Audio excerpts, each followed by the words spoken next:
Kapolri Jenderal Pol Idam Aziz akhirnya mengangkat pejabat untuk menduduki kursi Kepala Badan Reserse dan Kriminal Bareskrim yang kosong lebih dari sebulan.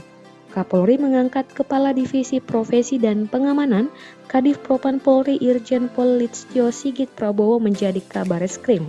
Mutasi itu pun dibenarkan oleh Karopenmas Humas Mabes Polri Brigjen Pol Argo Yuwono ketika ditanya beredarnya tel tersebut. Mantan ajudan Presiden Jokowi ini akan digantikan oleh Brigjen Pol Ignatius Sigit Widiatmono menjadi Kadif Propam. Siapakah sosok mantan ajudan Jokowi ini?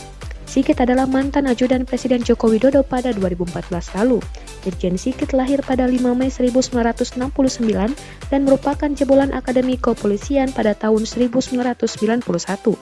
Dalam karirnya, ia pernah menjadi Kapolres Pati Jawa Tengah, kemudian menjadi Wakapoltabes Kota Semarang dan Kapolres Solo.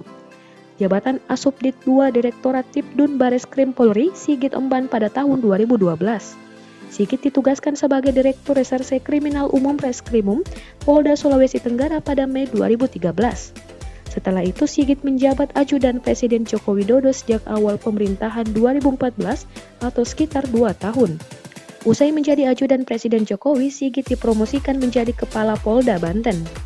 Saat itu, Kepala Divisi Humas Polri Irjen Pol Boy Rafli Amar mengatakan, atas prestasi Sigit itu, Kepala Polri Jenderal Tito Karnavian memberikan apresiasi berupa promosi jabatan. Karirnya terus menanjak di Mabes Polri. Senin 20 Agustus 2018 lalu, Sigit dilantik sebagai Kadif Propam Polri. Mutasi tersebut tertuang dalam surat telegram Kapolri. Dalam telegram itu tercantum, Irjen Martuani Sorim yang sebelumnya menjabat Kadif Propam Polri mengisi kursi yang ditinggal Irjen Boy Rafli Amar yang dimutasi sebagai Wakil Kepala Lembaga Pendidikan dan Pelatihan Polri. Lalu Brigjen Listio Sigit Prabowo yang sebelumnya menjabat Kapolda Banten diangkat sebagai Kadif Propam menggantikan Irjen Martuani Surmin. Posisi Listio sebagai Kapolda Banten digantikan Brigjen Pol Teddy Minahasa Putra.